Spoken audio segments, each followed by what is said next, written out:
그 다음에 이제 보겠습니다. 그 다음 질문 봅시다. 제가 읽겠습니다.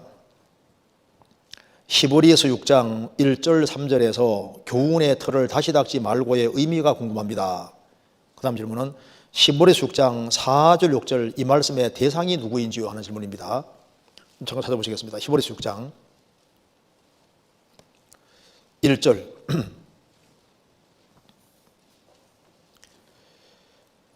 그러므로 우리가 그리스도 도의 초보를 버리고 죽은 행실을 회개함과 하나님께 대한 신앙과 세례들과 안수와 죽은 자의 부활과 영원한 심판에 관한 교훈의 틀을 다시 닦지 말고 완전한 데 나아갈지니라. 하나님께서 허락하시면 우리가 이것을 하리라.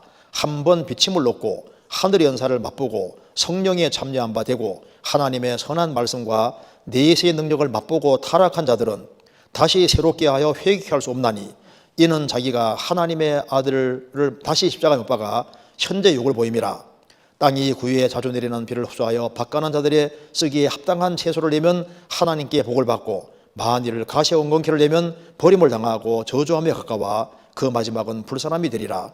사랑하는 자들아 우리가 이같이 말하나 너희에게는 이보다 나은 것과 구원에 가까운 것을 확신하노라. 이거 굉장히 이게 참 중요한 질문이고 조금 어려운 질문입니다. 제가 간단하게 설명드리겠습니다. 이 히브리서를 참 오해하는 사람들이 많은데요. 이 히브리서를 잘 이해하는 것도 이게 참 신앙생활에서 중요합니다. 여기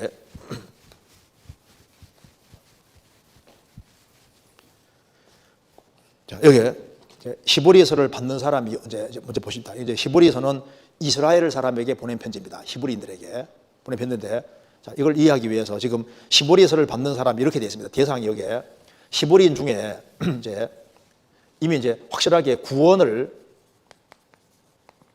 받은 사람이 있고, 받은 자들이 있고, 받은 자들 말이 이상한데, 구원을 받은 사람들 있고, 구원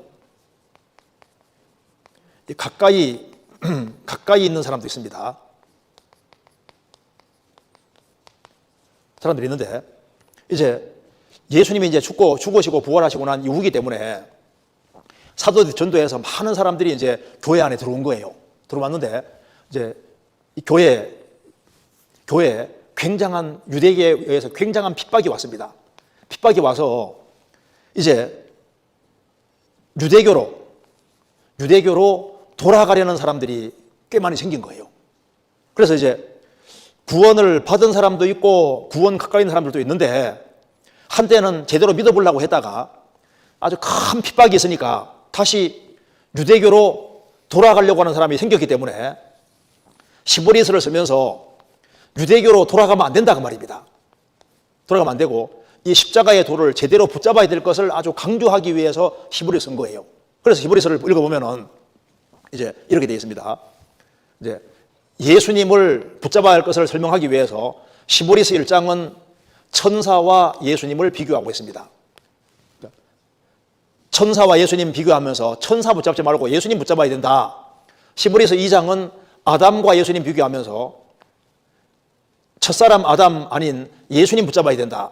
그 다음에 이제 3장에서는 모세와 예수님 비교하면서 모세 말고 예수님 붙잡아야 되는 거다. 히브리서 4장은 여호수아하고 예수님 비교하면서 여호수아가 준 안식은, 가나안 땅 안식은 그림자고 예수님이 가져온 진짜 안식에 들어가야 되는 거다. 그다음에 히브리서 5장은 멜기세덱 얘기를 이제 쭉 해나가면서요. 구약 시대 레위 계통을 통해서, 레위인 통해서 제사장인 사람들이 있었지 않습니까? 레위 계통의 제사 직분, 제사장과 짐승 피제사를 얘기하면서, 자, 이런 것들은 그림자니까 멜기세덱의 차례를 쫓아오는 영원한 제사장이 예수님 붙잡아야 된다. 그게 이제 5장, 7장, 8장이 나오는 겁니다. 그래서 이제 8장, 9장에 가면 이제 구약 시대 때 짐승피로 세운 옛 언약, 이거 붙잡지 말고 예수님이 새 언약 가져왔으니까 예수님 붙잡아야 된다. 그 다음에 이제 히브리서 9장, 10장에는 짐승의 피, 이것은 다 예수님이 오셔서 죄를 영원히 처리할 것의 그림자니까 이거 붙잡지 말고 예수님 피로 인한 영원한 속죄, 이걸 붙잡아야 되는 거다. 그래서 히브리서는 뭘 말하냐면은 너희들이 구약시대 때 배운 이 모든 것은 다 예수님을 설명하는 그림자니까 예수님을 꽉 잡아야 된다. 만일 너희들이 이런 박해가 있다고 해서 이리로 돌아가면 큰일 나는 거다. 이리로 돌아가면 안 된다 그 말입니다. 그 얘기를 이제 말하면서 히브리서 받는 사람은 이미 예수님을 한 번 십자가에 못을 박은 사람인데 너희들이 예수님을 이미 한 번 죽인 사람들인데 다시 유대교로 돌아가면 예수님을 또 죽이는 꼴이 되는 거다. 그러니까 일로 돌아가면 안 된다고 얘기하면서 이쪽에 남아있어라. 그래서 구원을 받은 사람도 있고 가까이 있는 사람도 있는데 잘 들으면 너희들도 구원 확실히 받을 수 있다고 얘기를 하고 있는 거예요.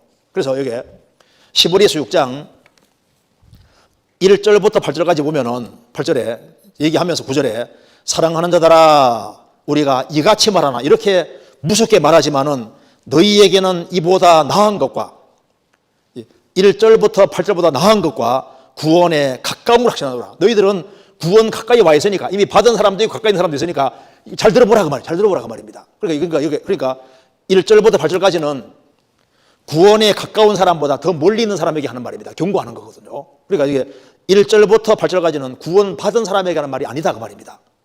자, 다시 제가 읽어보겠습니다. 그래서 6장 1절에 그러므로 우리가 그리스도 도의 초보를 버리고 봐요. 그리스도의 도는 버리면 안 됩니다. 십자가 도는 사람을 구원하니까 버리면 안 되고 그리스도 도의 초보를 버리고 초보가 뭡니까? 바로 구약 성경에서 십자가의 도를 설명하는 그림자적인 것이 많이 있으니까 그리스도 도의 초보를 버리고 그리스도의 도의 십자가 도를 붙잡아라 그 말입니다. 구원받아라 그 말인 거예요.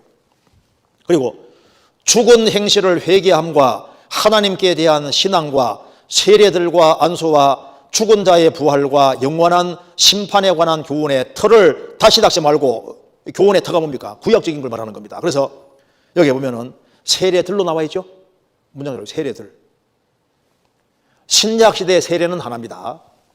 에베소서 4장에 세례도 하나요라고 했습니다. 그런데 여기는 왜 세례들이라고 했냐면은 구약 성경에 보면은 세례 그림자가 여러 개 있었는데 이스라엘이 홍해바다 통과할 때 양의 피를 경험하는 것이 먼저 있고 그 다음에 홍해바다 통과했는데 홍해바다 통과한 것을 뭐라 했습니까? 고린도전서 10장에서 말씀하기를 이것이 세례라고 했습니다. 물 통과, 홍해바다 통과했잖아요. 그 다음에 노아 홍수 얘기하면서 노아 식구들이 방주에 들어가는 것이 먼저고 방주 들어가고 난 이후에 물을 통과했는데 이 노아 홍수 물이 세례라고 했습니다. 그러니까 방주 안에 들어가는 것처럼 주님 안에 들어가는 것이 먼저고 그 다음에 침례받는 거예요. 그러니까 구약 성경에 세례에 대한 그림자가 많이 있었다 그 말입니다. 그러니까 여기 구약 성경 속에 죽은 행실을 회개함 하나님께 대한 신앙의 그림자가 많이 있었잖아요. 노뱀 쳐다보는 것도 십자가 그림자고 노아 방주도 그림자고 그리고 이제 그 도피성도 예수님 그림자고 도피성 안에 들어가는 모든 게 신앙의 그림자입니다. 그래서 구약 성경 속에 죽은 행실을 회개하는 것에 대한 그림자적인 것이 많이 있었고 하나님께 대한 신앙의 그림자 그 다음에 세례들 신약시대 세례 그림자들인 세례들이 있었고 안수와 죽은 자의 부활과 영원한 심판에 관한 교훈의 터가 있었는데 그 터를 다시 닦지 말고 다시 유대교로 돌아가면 터를 다시 닦는 게 되는 겁니다. 그렇게 하지 말고 완전한 데 나아갈지니라. 완전한 데가 뭡니까? 예수님 십자가에 죽으시고 부활하심으로 완성하신 구원에 나아가라 그 말입니다. 그래서 마태복음 5장 보면은 예수님 말씀했습니다. 내가 율법에나 선지자, 구약 성경입니다. 내가 율법에나 선지자나 폐하려 온 줄로 생각하지 마라. 폐하려 온 것이 아니라 완전케 하려면이다. 예수님이 오셔서 모든 것이 완전케 되는 거예요. 짐승 피조사만 드리면 이건 그림자밖에 안 되니까 예수님이 오셔야만 완전케 되는 겁니다. 그래서 완전한 데 나아갈지니라 구원받으라 그 말인 거예요. 구약적인 거 붙잡지 말고 완전한 데 나아갈지니라 구원받으라 그 말입니다. 하나님께서 허락하시면 우리가 이것을 하리라. 한 번 비침을 얻고 무슨 말입니까? 한 번 비침을 얻고 이 말은 믿을 수 있는 기회가 충분히 주어졌다 그 말입니다. 요한복음 1장 보면은 각 사람에게 비치는 빛이 있었고 각 사람에게 주님이 빛을 비쳤습니다. 예수님이 3년 반 동안 이스라엘 사람에게 빛을 비추셨고 가룟 유다는 3년 반 동안 비침을 받았다는 것은 무슨 말입니까? 믿을 수 있는 명백한 기회가 주어진 겁니다. 각 사람에게 빛을 비쳤는데 요한복음 1장에 말씀하기를 각 사람에게 빚을 비쳤는데 자기 땅에 오매 자기 백성이 영접지 않았다. 빚은 비쳤는데 영접하지 않았습니다. 영접해야만 아들이 되는 거잖아요. 바깥에서 빚이 막 세게 비치고 있는데 커튼을 딱 막아놓으면 안 들어오잖아요. 빚이 비쳐진 곳은 믿을 수 있는 기회가 명백히 주어진 걸 말하는 겁니다. 하나님 주다가 3년 반 동안 빚은 받았는데 안 받아들였잖아요. 그리고 하늘의 연사를 맛보고 예수님 당대 유대인들 보세요. 얼마나 많은 기적을 체험했습니까? 기적을 3년 반 동안 보고 들었잖아요. 성령에 참여한 바 되고, 이 무슨 말이냐면 성령 역사하는 곳이 있었다고 말입니다. 사도행전 10장 보면은 하나님이 나사렛 예수에게 성령과 능력을 기름부터 다셨으며 저가 들어다니며 착한 일을 행하시고, 예수님이 공생애 하실 때 또 사도들이 전도할 때 성령께서 함께 역사하셨고 성령 역사하는 곳에 있었잖아요. 성령에 참여한 바 됐는데 성령이 들어오는 것은 회개하고 믿을 때만 성령이 들어오시는 거예요. 구원 안 받은 사람 배후에도 성령이 역사하고 있습니다.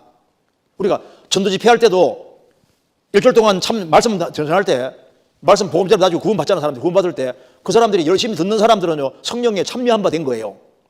참여한 바 돼도 복음을 안 받아들이면 성령이 못 들어가잖아요. 성령에 참여한 바 됐다는 것은 성령 역사하는 곳에 연결되어 있었다 그 말입니다. 그리고 하나님의 선한 말씀과 내세 능력을 맛보고 기적은 물질에게만 있지 않다는 증거입니다. 그래서 초대교회 당시에 얼마나 기적과 능력이 많이 있었지 않습니까? 그렇게 하고도 타락한 자들은 무슨 타락입니까? 십자가에서 이걸 안 받아들이는 타락입니다. 그래서 유대교로 다시 돌아가면 십자가 안 받아들이면 이게 타락이 되는 겁니다. 타락한 자들은 다시 새롭게 하여 회개케 할 수 없나니 이는 자기가 하나님의 아들을 다시 십자가 못 박아 천재로 봅니다. 이미 유대인이 예수님 한 번 죽였습니다. 한 번 죽였는데 이 예수님이 해답인데 예수님을 안 받아들이면 예수님을 다시 죽이는 게 다시 배척하는 게 된다고 말입니다. 무슨 말이 되죠? 그래서 이 대표적인 예가 누구냐면 가룟유다입니다. 유다. 가룟유다는 3년 반 동안 빚임 받았고 하늘의 연사를 맛보고 성령에 참여한 바 되고 3년 반 동안 성령 유사하는 곳에 있었고 하나님의 선한 말씀과 내세 능력을 맛보고도 어떻게 했습니까? 예수님을 등 돌렸잖아요.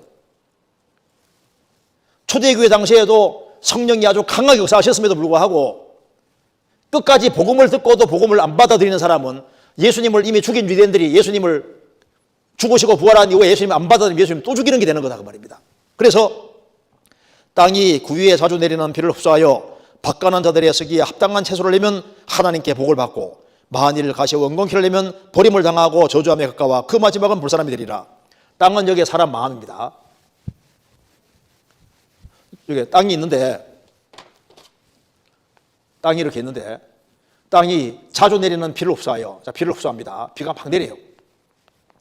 비가 여기에도 내리고 비가 내리는데 비는 바로 하나님의 말씀입니다. 신명기 32장에 나의 교훈은 내리는 비라고 했습니다. 하나님의 말씀이 비처럼 내리는데 이 땅은 사람 마음입니다. 그래서 땅이 그 위에 자주 내리는 비를 흡수하여 박간한 자들의 저기 합당한 채소 내면 합당한 채소가 나오는 것처럼 구원받는 겁니다. 구원받으면 그 사람 복을 받고 만일 가시 원건키를 내면 비를 충분히 내려줬음에도 불구하고 가시 원건키 나는 게 뭡니까? 주님 대적자가 되는 걸 가리키는 겁니다. 끝까지 주님께 등을 돌리고 안 믿는 거예요. 그 사람은 저주함에 가까워 그 마지막은 불사람이 되리라. 멸망이다 그 말입니다. 사랑하는 자들아 우리가 이같이 말하는 이렇게 무섭게 말하지만 너희에게는 이보다 나은 것과 구원에 가까운 걸 확신하니까 잘 들으라 하면서 얘기 중에서 그러니까 주님이 다 했으니까 이걸 받아들여야 된다.